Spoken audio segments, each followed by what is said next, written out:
প্রেত কথা। এখানে গল্প নয়, ঘটনা শোনানো হয়। ওয়েলকাম ব্যাক, সকলকে স্বাগত জানাচ্ছি প্রেত কথার ৩২৭ নম্বর এপিসোডে। আজকের এপিসোডে রয়েছে ৩টি ঘটনা। প্রথম যে ঘটনা, সেই ঘটনাটি একটি পুকুরকে নিয়ে, যে পুকুরটির নাম দত্ত পুকুর। দ্বিতীয় যে ঘটনাটি রয়েছে সেটি একটি কাটা পা নিয়ে, এবং তৃতীয় যে ঘটনাটি রয়েছে সেই ঘটনাটি দীঘার একটি হোটেলের ঘটনা। তো আশা করছি আজকের এপিসোড অনেক অনেক অনেক বেশি এনজয় করবেন। 3টি ইউনিক ঘটনা রয়েছে এবং 3জনেই যারা ঘটনা পাঠিয়েছেন তারা এর আগে কখনোই প্রেত কথায় ঘটনা পাঠাননি। সো আজকে সম্পূর্ণ নতুন ফ্লেভারের নতুন কিছু মানুষদের থেকে আপনারা ঘটনা শুনবেন, যেটা সবসময় আমারও খুব ভালো লাগে এবং আমি জানি আপনাদেরও খুব ভালো লাগে। তো আজকে একদম নতুন ফ্লেভারের নতুন একটি এপিসোড হচ্ছে। আশা করছি সকল রেডি হয়ে গেছেন। আমি গৌরব আছি আপনাদের সঙ্গে, সাউন্ডের সৌম্যদীপ, গ্রাফিক্সে অনিকেত। শুরু করছি আজকের এপিসোড। ও হ্যাঁ, আরেকটা কথা, সেটা হলো গৌরব তাবাদার ভ্লগস চ্যানেলে সোমবার দিন মানে কালকে আমাদের একটি নতুন পডকাস্ট আসছে, তারাপীঠের একটি হোটেলের ভৌতিক ঘটনা। যার সাথে ঘটেছিল তিনি যিনি দেখেছেন এই পুরো ঘটনাটি, তিনি কিন্তু নিজে এসে আমার সামনে বসে ঘটনা বলেছেন। সো আশা করছি আপনাদের সকলেরই অনেক ভালো লাগবে। এবং আমার যে নতুন গান শুধু তোমার জন্য, সেই গানটি রিলিজ করে গেছে গৌরব তাবাদার ভ্লগস চ্যানেলে। সো আশা করছি আপনারা অনেকেই শুনে নিয়েছেন। যদি না শুনে থাকেন তাহলে প্লিজ যাবেন এবং শুনবেন। আশা করি আপনাদের সকলের অনেক ভালো লাগবে। শুরু করছি আজকের প্রেত কথার ৩২৭ নম্বর এপিসোড। শুক্রবার এবং রবিবারের রাত মানেই ভয় পাওয়ার রাত উইথ গৌরব। ঘটনা পাঠিয়েছেন অঙ্কিতা চ্যাটার্জি। যেভাবে লিখে পাঠিয়েছেন ঠিক সেভাবেই পড়ে শোনাচ্ছি। নমস্কার গৌরবদা, আমি বোলপুর শান্তিনিকেতন থেকে অঙ্কিতা চ্যাটার্জি। আজ আমি তোমায় এক অল্প বয়সের সত্যি ভৌতিক ঘটনা শেয়ার করতে চলেছি। আমি তোমার কণ্ঠের এক অন্ধ ভক্ত। আমি সেভাবে তো সময় পাই না, তবে নোটস লিখতে লিখতে তোমার ভয়েসে প্রেত কথা না শুনলে সত্যি কথা বলতে আমার লিখতেই ভালো লাগে না। চলো বেশি কথা না বাড়িয়ে শুরু করা যাক। আমি অনেক দিন থেকেই প্রেত কথার এক গুপ্ত শ্রোতা। কয়েকবার তোমায় আমি ঘটনা কালেক্ট করে পাঠিয়েছি বটে, তবে হয়তো সেটা তোমার পছন্দ হয়নি। তবে আজ আবার লিখতে বসলাম। বলে রাখা ভালো, এই ঘটনা সংগ্রহ করেছি আমি আমার নতুন দিদুনের থেকে। আমার দাদুরা 6 ভাই ছিল। 5 নম্বর দাদুর বউকেই এখানে নতুন দিদুন বললাম। নতুন দিদুন যেভাবে ব্যাপারটাকে গুছিয়ে আমাদেরকে শুনিয়েছেন ঠিক সেভাবেই উপস্থাপন করলাম। সময়টা ছিল 1970। তখন আমার বিয়ে হয়নি। আমি তখন 17 বছরের এক যুবতী, যার জন্য বাড়িতে তখনই সম্বন্ধ দেখা শুরু হয়ে গেছিল। যেহেতু আমি একটু স্পষ্টবাদী গোছের ছিলাম, কেউই আমায় ঠিক পছন্দ করতো না। এদিকে আশেপাশের লোকেরা আমার সাথে আমার পরিবারকেও খোঁটা দিত, তাই আমি বাড়িতে সেরকম থাকতাম না। বলে রাখি, আমার বাড়িতে থাকতাম বাবা, আমি, আমার 3 দাদা আর আমার এক বোন। মা মারা গিয়েছিলেন ছোটবেলায় এক দুর্ঘটনায়। সংসার চলতো বাবার বডি বিল্ডিং আর জিমের টাকায়। বড়দা তখন টুকটাক টিউশন করতো। আমি প্রায় আমাদের বাড়ির পাশে দত্তপুকুরের পাশে বট গাছের ডালে, যেটা কিনা পুকুরের দিকে শুয়ে থাকা এক বিশাল ডাল, সেখানে বসে থাকতাম। দত্তপুকুর নামটা দেওয়া এই কারণেই যে আমাদের সেই সময় এখনকার মতো তো আর সবার ঘরে ট্যাপের সঞ্চালন ছিল না, তাই প্রত্যেক পদের মানুষের জন্য আলাদা আলাদা পুকুর খোঁড়া হয়েছিল।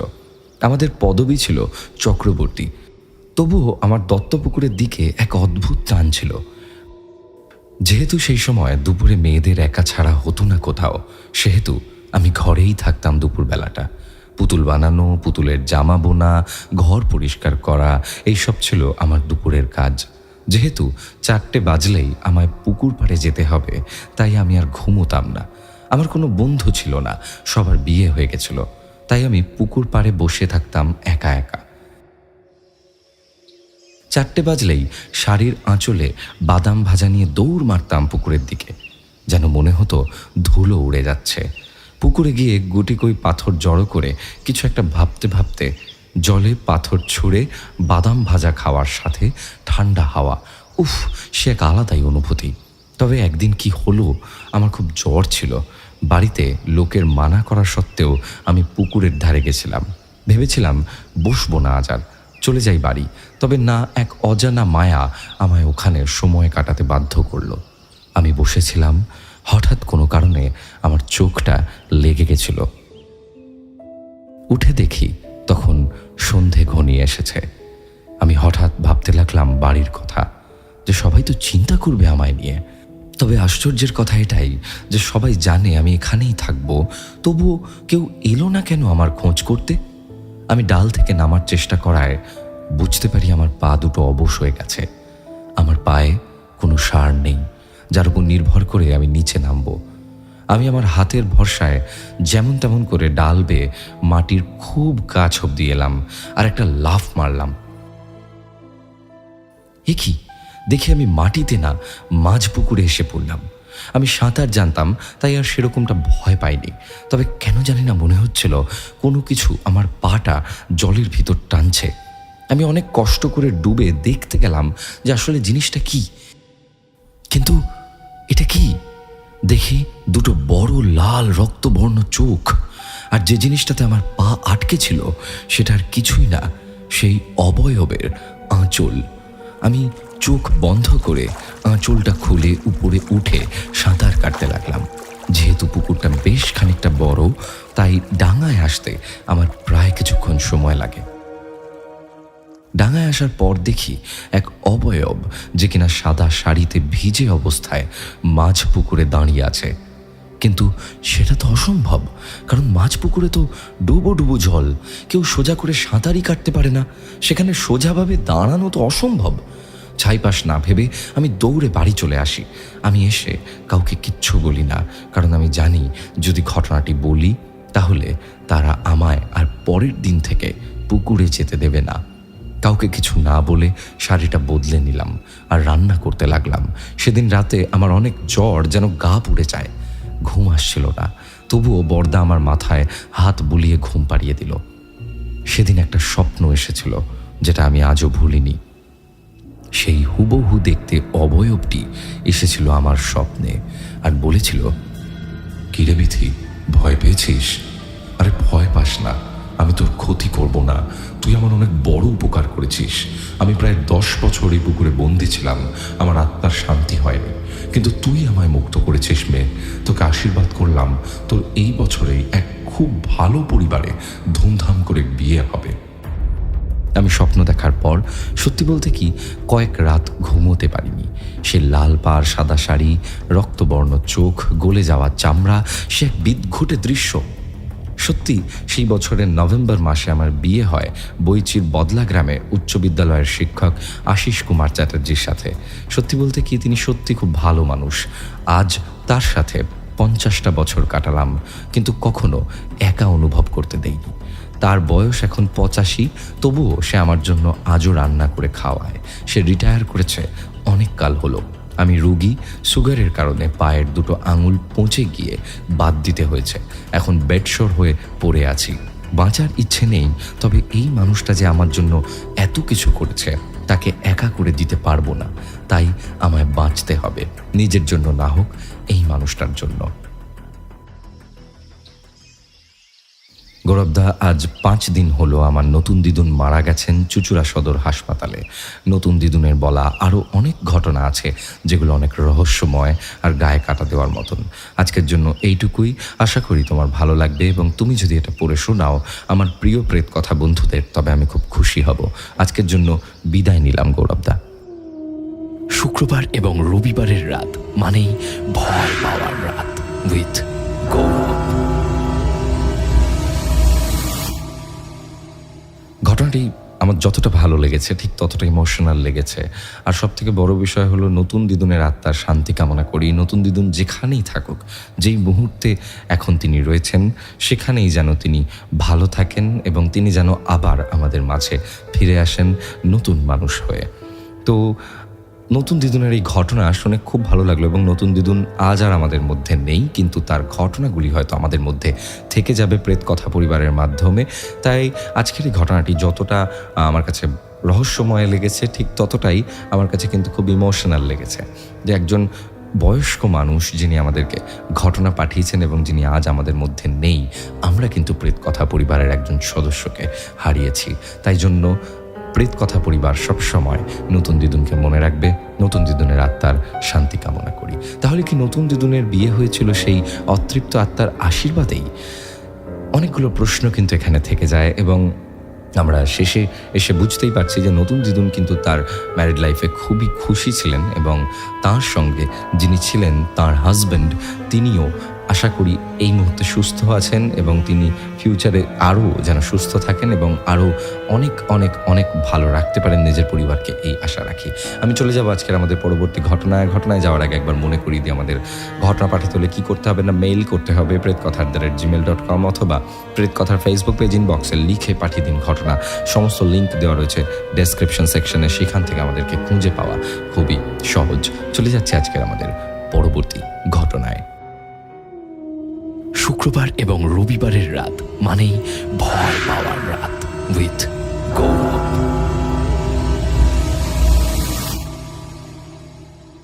যেভাবে লিখে পাঠিয়েছেন সেভাবেই পড়ে শোনাচ্ছি। ঘটনা পাঠিয়েছেন শুভশ্রী মণ্ডল। গৌরবদা, আমি হুগলি উত্তরপাড়া থেকে শুভশ্রী মণ্ডল বলছি। সে দাদাগিরিতে তোমাকে দেখার পর থেকে আমার প্রেত কথা জার্নি শুরু। তারপর থেকে এখনও অবধি সব কটা ঘটনা আমার শোনা হয়ে গেছে। কলেজের প্র্যাকটিক্যাল লিখতে বসলে প্রেত কথা হলো আমার একমাত্র সঙ্গী।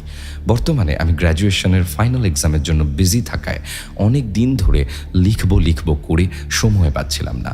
ফাইনালি এক্সাম শেষ হওয়ায় আজ আমার শোনা একটি সত্য ঘটনা প্রেত কথা পরিবারের জন্য লিখতে বসলাম। এই ঘটনাটি আমি শুনেছি আমার পরিচিত রাজা কাকুর কাছ থেকে। কাকুর জন্ম এখানেই উত্তরপাড়াতে। কাকুরা নিজেদের পাড়ার পুজো নিজেরাই অর্গানাইজ করত। রাত জেগে প্যান্ডেল করা, ঠাকুর সাজানো সব। সেদিন ছিল কৌশিকী অমাবস্যা, কালী পুজোর আগের রাত। তো কাকুর এক বন্ধু রাতে প্যান্ডেলের সব কাজ করে বাড়ি ফিরছিল। বাড়ি ফিরতে গেলে তাকে ট্রেন লাইন পেরোতে হয়। সেদিন রাতে অন্ধকারে ট্রেন লাইন পেরোনোর সময় কাকুর সেই বন্ধু অ্যাক্সিডেন্টে মারা যায়। তার দেহ নাকি ট্রেনের চাকার সাথে জড়িয়ে গিয়েছিল ছিন্ন বিচ্ছিন্নভাবে। পরের দিন সকালে উত্তরপাড়া হিন্দ মোটরের মাঝে থাকা জিআরপি সেই দেহ উদ্ধার করে এবং পরে বাড়ির লোক এসে শনাক্ত করে যে সেটা তাদের ছেলের দেহ। ছেলেটির দেহের সব অংশ পাওয়া গেলেও ডান পাটা মিসিং ছিল। ছেলেটির বাড়িতে তার বৃদ্ধা ঠাকুমা ছাড়া আর কেউ ছিল না। প্রায় এক সপ্তাহ পরে যখন আত্মীয় স্বজনরা সবাই একে একে ফিরে যায়, তখন ঠাকুমা বাড়িতে একা হয়ে যায়। একদিন রাতে ঠাকুমা ঘুমোচ্ছেন, হঠাৎ শুনতে পান জানলায় ঠক ঠক করে একটা আওয়াজ। কেউ যেন ডাকছে ঠাকুমাকে, ও ঠাকুমা, ঠাকুমা। ঠাকুমা ভয়ে ভয়ে জিজ্ঞাসা করেন, কে? তখন বাইরে থেকে যন্ত্রণা মিশ্রিত কণ্ঠে আওয়াজ আসে, আমি তোমার নাতি গো, চিনতে পারছো না? ঠাকুমা কিছুক্ষণের জন্য স্তব্ধ হয়ে যান। আবার বলে ওঠে সে, ঠাকুমা, আমার হাঁটতে খুব কষ্ট হচ্ছে, আমার ডান পাটা ওই স্থানে পড়ে আছে। বলে জায়গাটা যেখানে, সেই জায়গার বর্ণনা দেয় ঠাকুমাকে। পরের দিন সকালে সেই বৃদ্ধা পাড়ার লোককে এই কথা জানায় এবং সবাই মিলে যেই জায়গাটার কথা বৃদ্ধাকে বলা হয়েছে সেই জায়গায় যায় এবং যাওয়ার পর সেখানে একটি কাটা পচা পা খুঁজে পায় এবং সেটি সেই ছেলেটিরই ডান পা ছিল। এরপর বাড়িতে ভালো করে পুজো করা হয় ছেলেটির আত্মার শান্তি কামনার উদ্দেশ্যে। এরপর আর কোনো কিছু ঘটেনি। তো এই ছিল আজকের ঘটনা। ভালো লাগলে পড়ে শুনিও, তোমার কণ্ঠে শোনার অপেক্ষায় রইলাম। এর আগে কোনোদিনও এইভাবে লিখিনি, তাই যদি কোনো ভুল ত্রুটি হয়ে থাকে তাহলে ক্ষমার চোখে দেখো। আমাদের প্রেত কথা পরিবার আরও বড় হোক এই শুভ কামনা করি। আর আমার কাছে আরও অনেক ঘটনা সংগ্রহ করা আছে, একে একে সব পাঠাবো। শুক্রবার এবং রবিবারের রাত মানেই ভয় পাওয়ার রাত উইথ গৌরব।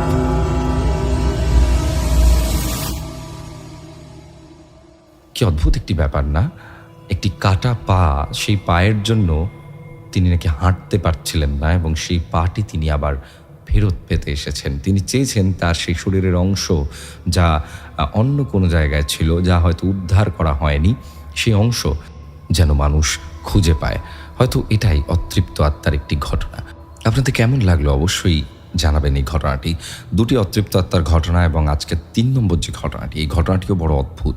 আমি এর আগেও প্রেত কথায় হয়তো বলেছিলাম যে আমরা একটা টাইম ডাইমেনশনে বাস করি এবং এই মুহূর্তে আপনি যেখানে বসে হয়তো প্রেত কথা শুনছেন, ঠিক সেখানেই অন্য ডাইমেনশনে হয়তো অন্য কেউ এক্সিস্ট করছে, যাকে আপনি দেখতে পাচ্ছেন না অথবা যিনি আপনাকে দেখতে পাচ্ছেন না, এবং হঠাৎ করে আমরা যদি সামনাসামনি হয়ে যাই কোনো গ্লিচের কারণে, তাহলে হয়তো ভূত ভেবে ভয় পেতে পারি। টাইম ডাইমেনশনের ব্যাপার আছে। হতে পারে আপনি এই মুহূর্তে যেখানে বসে প্রেত কথা শুনছেন, ঠিক সেখানে আজ থেকে 10 বছর আগে কি ঘটেছিল, বা 50 বছর আগে কি ঘটেছিল, বা 4 বছর আগে, 14 বছর আগে, যত বছর ইচ্ছা আগে আপনি ধরে নিতে পারেন কি ঘটেছিল, সেটা হয়তো আপনার চোখের সামনে ঘটে যেতে পারে। আপনি হয়তো দেখে নিতে পারেন। যদিও নিজের বাড়িতে খুব একটা এরকম হয় না, কিন্তু এই ধরনের ভৌতিক এক্সপিরিয়েন্স কিন্তু প্রচণ্ড কমন। আজকে যে থার্ড ঘটনাটি, আশা করছি আপনাদের খুব ভালো লাগবে। যেভাবে লিখে পাঠিয়েছেন সেভাবে আমি পড়ছি। ঘটনা পাঠিয়েছেন তন্ময় নস্কর। শুক্রবার এবং রবিবারের রাত মানেই ভয় পাওয়ার রাত উইথ গৌরব। গৌরবদা, আশা করি তুমি ভালো আছো। আমি তন্ময়, এটি আমার পাঠানো প্রথম ঘটনা। আজকে যে ঘটনা আমি বলতে চলেছি সেটি আমার এক টিউশন মাস্টারের সঙ্গে ঘটে আজ থেকে প্রায় 12 বছর আগে। কিছু গোপন কারণবশত আমি তার নাম উল্লেখ করলাম না। তিনি যেভাবে বলেছিলেন আমি তার ভাষাতে সেইভাবে নিজের লেখায় তুলে ধরার চেষ্টা করলাম। আজকাল যুক্তিবাদী সমাজে ভূত প্রেত হলো নিতান্তই ঠাট্টা তামাশার বিষয়বস্তু, কিন্তু এই যুগে দাঁড়িয়ে অকস্মাৎ এমন কিছু ঘটনার সম্মুখীন যদি আমরা হয়ে থাকি যেগুলি আমাদের যুক্তি এবং বিশ্বাস ভিত্তিকে নাড়িয়ে দেয়, তাহলে কেমন হয়। সালটা ছিল 2005 জুলাই মাস। হঠাৎ করে একদিন পরিবারের সবাই বায়না ধরল যে সবাই মিলে দীঘা বেড়াতে যাবে। ভাবলাম গরমে যে নাজেহাল অবস্থা, গেলে মন্দ হয় না। যেমন ভাবনা তেমনই কাজ। তার পরের দিন সবাইকে ছুটি দিয়ে সকাল সকাল রওনা হলাম দীঘার উদ্দেশ্যে। পৌঁছতে পৌঁছতে প্রায় দুপুর হয়ে যায়। আগে যখন যেতাম তখন একটাই হোটেলে উঠতাম, তাই দৌড়ে দৌড়ে হোটেল খোঁজার ঝামেলাটা আর হলো না। আমরা মোট গেছিলাম 6 জন। আমরা 4 জন আর বাবা মা। বাবা মায়ের জন্য আলাদা রুম নিলাম, আর আমি, আমার স্ত্রী আর 2টি বাচ্চাকে নিয়ে একটি ঘরে অ্যাডজাস্ট করে নিলাম। সারা বিকেল বেরানোর পর প্রচণ্ড ধকলের জেরে খাওয়া দাওয়া শেষ করে রাত ওই 8:30 নাগাদ শোবার উপক্রম করলাম। ঠিক মাঝরাত প্রায় 1:30 বাজে হঠাৎ ঘুমের মধ্যে শুনতে পেলাম বাথরুমের কল থেকে জল পড়ছে। ভাবলাম হয়তো 4 জনের মধ্যে কেউ টয়লেট করতে গেছে। মনে হয় কলটা বন্ধ করতে ভুলে গেছে, তাই উঠে গেলাম বাথরুমে কলটা বন্ধ করতে। বাথরুমে ঢুকে সামনেই হাত ধোয়ার বেসিন আর ভিতরে একটি পর্দা ঘেরা বাথটাব। আমি বেসিনের কলটা বন্ধ করে যাওয়ার সময় বাথটাবের দিকে চোখ পড়ল। সেদিকে চোখ পড়তেই কেন জানি না মনটা কেমন করে উঠল। কিছুক্ষণের জন্য মনে হলো যেন বাথটাবের উপর কেউ দাঁড়িয়ে আছে। আমি মনের ভুল বলে নিজেকে সান্ত্বনা দিয়ে এসে শুয়ে পড়লাম। ভাবলাম ঘুমের ঘরে কি দেখতে গিয়ে কি দেখে ফেলেছি। আমি শুয়ে পড়লাম। আধো আধো ঘুমে যখন চোখ ঠিক বন্ধ হয়ে আসছে, আবার শুনতে পেলাম বাথরুমের কল থেকে জল পড়ার শব্দ। আমি অবাক হয়ে গেলাম। ঘুমের ঘরে থাকলেও এটুকু নিশ্চিত যে আমি কলটা ভালোভাবে বন্ধ করেছি। ভাবলাম কলটা কি খারাপ নাকি। মনে মনে কিছুটা বিরক্তি নিয়ে সবে উঠতে যাব, তখন বুঝতে পারলাম ঘরের দরজা আস্তে আস্তে খুলে গেল। একটি মহিলা পরনে লাল শাড়ি পরে ঘরে ঢুকলো। একটু সময় দাঁড়ালো আমার দিকে তাকিয়ে। আমি থতমত খেয়ে তাকে দেখছি। মুখ থেকে যে কোনো আওয়াজ করব তার জো নেই। কেন কথা বলতে পারছিলাম না জানি না। আস্তে আস্তে মহিলা বাথরুমের ভিতর ঢুকে গেল। আমার আশ্চর্যের কোনো সীমা নেই। মনে মনে ভাবছি এ কি ধরনের ব্যবহার। হোটেলের অন্য রুমের কি বাথরুম ছিল না নাকি? অন্য রুমের লোকরা এই জন্য কি আমার বাথরুম ব্যবহার করছে এরকম রাত্রিবেলা? আমার খুব রাগ হতে লাগলো। তারপর হঠাৎ করে আমার মাথায় এলো, আরে আমার ঘরের দরজা তো ভিতর থেকে বন্ধ ছিল। এই মহিলা দরজা খুলে আমার রুমে ঢুকলেন কি করে? আমি অনেক কিছু বলতে চাইছি, আমি চিৎকার করতে চাইছি, আমি সেই মহিলাকে ডাকতে চাইছি, আমার পরিবারের সবাইকে ডাকতে চাইছি, কিন্তু আমার গলা দিয়ে কোনো আওয়াজ বের হচ্ছে না। আমি যেন শুধুই নীরব দর্শক। সবাই ঘুমোচ্ছে ঘরে। আমি দাঁড়িয়ে আছি এমন সময় একটি বাচ্চা মেয়ে কোথা থেকে দৌড়তে দৌড়তে ঘরে ঢুকলো। আরো অবাক হয়ে দেখলাম পরনে একটি ময়লা ফ্রক, এলোমেলো চুল। মেয়েটি আমাকে দেখে খিলখিল করে হেসে সেই বাথরুমের মধ্যে ঢুকে গেল। আমি মন্ত্রমুগ্ধের মতো সব দেখতে থাকলাম। আমার মনে তখন প্রশ্ন হাজার একটা, এসব হচ্ছেটা কি ঘরে? কিছুক্ষণ পর সব চুপচাপ। তারপর হঠাৎ করে জোরে হাসির শব্দ শোনা গেল, দুজনের হাসি। আমি মনে মনে ভাবছি, ঘরে আমার স্ত্রী কেন উঠছে না? এত জোর আওয়াজে তার কেন ঘুম ভাঙছে না? তারপর শুরু হলো এক কাণ্ড। মনে হলো বাথরুমের ভেতর যেন সব তোলপাড় হচ্ছে, সবকিছু যেন ভেঙে তছনছ হয়ে যাচ্ছে। পিঠের শিরদাঁড়া দিয়ে প্রবাহিত হচ্ছে ঠান্ডা স্রোত। আমি ভাবলাম বাথরুমের ভেতর ঢুকি। এক পা করে বাথরুমের ভিতর ঢুকলাম, নাকি আমাকে কেউ বাথরুমের ভিতর টেনে নিয়ে গেল আমি জানি না। ভিতরে গিয়ে যা দেখলাম তা শব্দে বোঝানো যাবে না। দেখি বাথটাবে ছটফট করছে সেই লাল শাড়ি পরা মাঝবয়সী মহিলাটি। তার গলা যেন কেউ প্রবল আক্রোশে ফালা ফালা করে দিয়েছে। মুখের একদিকে যেন কেউ ছুরি দিয়ে কুপিয়েছে। চারিদিকে রক্তে ভেসে যাচ্ছে। আমি দেখে কাঠ হয়ে গেছি। মনে হচ্ছে আমার শরীরের সমস্ত অঙ্গ প্রত্যঙ্গ যেন নিজের কাজ করার ক্ষমতা হারাচ্ছে। ঠিক সেই সময় নাকে একটা মাংস পোড়া গন্ধ এলো। শরীরের সমস্ত শক্তি দিয়ে এবার ঘুরলাম পিছনে। দেখলাম সেই মেয়েটি, যার মুখে এক পৈশাচিক হাসি। সজ্ঞান চৈতন্য লোপ পাওয়ার আগে দেখলাম মেয়েটার সমস্ত শরীর যেন এক তরলের দ্বারা গলে যাচ্ছে। বুঝতে বাকি রইল না ওটা অ্যাসিড। চোখ খুলে দেখলাম আমি বিছানায়, আমার পাশে আমার স্ত্রী, পাশে বসে হোটেলের সমস্ত স্টাফ আমাকে ঘিরে দাঁড়িয়ে। তাদের মতে আমি নাকি বাথরুমে অজ্ঞান অবস্থায় পড়ে থাকি। আমার স্ত্রী আমাকে দেখতে পেয়ে সবাইকে ডেকে আমাকে তুলে নিয়ে এসে ডাক্তার ডাকেন। আমরা সেই দিনই দীঘা ছেড়ে বাড়ি চলে আসি। পরে আরেকবার ওই হোটেলের একটি স্টাফকে ভালো করে ধরপাকড় করে জানা গেল 2 বছর আগে এক দম্পতি এই রুমে থাকতে আসে। কোনো কারণে তাদের মধ্যে বচসা হয়, স্ত্রীকে গলা কেটে খুন করে সে। মেয়ে খুন করতে দেখে নেয় বলে প্রথমে তাকে গলা টিপে হত্যা করে। তারপর তার দেহকে লোপাট করার জন্য 2টো দেহ অ্যাসিড দিয়ে পোড়ানোর চেষ্টা করতে গেলে 4 জন রুম সার্ভিসের লোক এসে তাকে ধরে ফেলে। তারপর পুলিশ আসে। যখন দেহগুলিকে উদ্ধার করা হয় তখন বাচ্চা মেয়েটির দেহের মাত্র কিছু হাড়ের অংশ পাওয়া যায়। মহিলাটির দেহ ঠিকঠাক ছিল। তারপর থেকে 2 বছর রুমটি বন্ধ ছিল। ইদানিং মেনটেনেন্স করার পর রুমটি খোলা হয় এবং আমরাই প্রথম থাকতে আসি। তুই ছিল ঘটনা। একদম অগোছালো হয়ে গেল লেখাটা, প্লিজ সাজিয়ে নিও। লাভ ইউ প্রেত কথা, লাভ ইউ গৌরব দা। শুক্রবার এবং রবিবারের রাত মানেই ভয় পাওয়ার রাত উইথ গৌরব।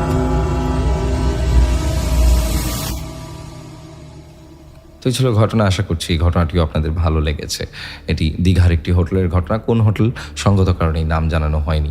আশা করছি সকলের আজকের এপিসোড অনেক ভালো লেগেছে। চলে যাব আমি আমাদের শাউট আউট পর্বে। তার আগে বলে দিই, প্রেত কথা কোনো রকমভাবে কোনো অন্ধবিশ্বাস, কালো জাদু বা কুসংস্কারকে প্রমোট করে না। প্রেত কথার কাজ শুধুমাত্র বিভিন্ন মানুষের জীবনে ঘটে যাওয়া বিভিন্ন অলৌকিক ঘটনাকে সকলের সামনে তুলে ধরা। এর ব্যতীত প্রেত কথার অন্য কোনো উদ্দেশ্য নেই। চলে যাচ্ছি আগের এপিসোডের অর্থাৎ 326 নম্বর এপিসোডের শাউট আউট সেকশনে। কমেন্ট করেছেন সৌভিক শিকদার, বাইরে বৃষ্টি পড়ছে, আজকে প্রেত কথা পুরো জমে যাবে। বৃষ্টির দিনে গৌরবদার গলায় প্রেত কথা এক স্বর্গ সুখ পাওয়ার মতন। আমাদের মধ্যে রয়েছেন প্রিয়াঙ্কা 18, হ্যালো দাদা, রাতে খাওয়া দাওয়া সেরে আমি মা প্রেত কথা শুনতে চলে এলাম, অনেক ভালোবাসা দাদা। আমাদের মধ্যে রয়েছেন হারু ধন, তিনি লিখেছেন বৃষ্টি plus train journey plus lower sleeper plus headphone এবং তার সঙ্গে প্রেত কথা। নাইস নাইস, খুব সুন্দর একটি এক্সপিরিয়েন্স এটি। আমাদের মধ্যে রয়েছেন মাধুরী 5416, লিখেছেন আজকের ঘটনাটি সত্যি অন্যরকম। আমাদের মধ্যে রয়েছেন মমতা রয় 650, লিখেছেন আজকের ঘটনাটি খুব অসাধারণ, খুব ভালো লাগলো, তার সাথে ভয়ও পেয়েছি। এরকম ঘটনা শোনাতে থাকো, লাভ ফ্রম মেদিনীপুর। আমাদের মধ্যে রয়েছেন আদিত্য দলুই 296, লিখেছেন দাদা ঘটনাগুলো রাত্রে শুনতে পারি না, ভয় পাই, মনে হয় যেন সব কিছু নিজের সামনে ঘটছে। আমাদের মধ্যে রয়েছেন দীপায়ন আর্ট বর্ষাকালের রাতে প্রেত কথা শুনতে দারুণ লাগে। আমাদের কিন্তু সোমবার দিন অর্থাৎ কালকে প্রেত কথার লাইভ পডকাস্ট আসছে আরেকটি, এবং এই পডকাস্টটি তারাপীঠের একটি হোটেলের ঘটনা। আশা করছি আপনাদের ভালো লাগবে সেই ঘটনাটি। ওটি একটি লাইভ পডকাস্ট, লাইভ এপিসোড গৌরব তবাদার ব্লগস চ্যানেলে, এবং সেখানে কিন্তু আমার নতুন গান বেরিয়েছে শুধু তোমার জন্য। আপনারা অবশ্যই গিয়ে সেই গানটি শুনবেন এবং গানটি শুনে জানাবেন যে আপনাদের কেমন লাগলো। আমাদের মধ্যে রয়েছেন অনসুয়া সিংহ রয় 7466 লিখেছেন, wow just speechless, this is my first comment, I am listening প্রেত কথা since 2 to 3 years from episode 5, but this is the best I can say. Obviously Tahira কিন্তু আমাদের জন্য অসাধারণ কিছু ঘটনা কালেক্ট করে, এবং তাহিরার এই ঘটনাটি অসাধারণ ছিল, এটা একদম 100% শিওর। আমাদের মধ্যে রয়েছেন পৃথা মুখার্জি 4452 লিখেছেন, গেট ওয়েল সুন জারিন দিদি। জারিনের অনেক ফ্যান্স আর কি। জারিন আশা করছি এই মুহূর্তে ভালো আছে। জারিনের সাথে আমার মাঝে মাঝেই কথা হয়, she is really a sweet girl. এবং আজকের মতো এপিসোড এখানে শেষ করছি। আশা করছি আপনাদের সকলের ভালো লেগেছে, এবং প্রত্যেক শুক্রবার ও রবিবার রাত ঠিক 10টার সময় প্রেত কথার অফিসিয়াল ইউটিউব চ্যানেল এবং রাত 11টার সময় স্পটিফাইতে প্রেত কথার এপিসোড আসতে থাকে। এখানে গল্প নয়, ঘটনা শোনানো হয়।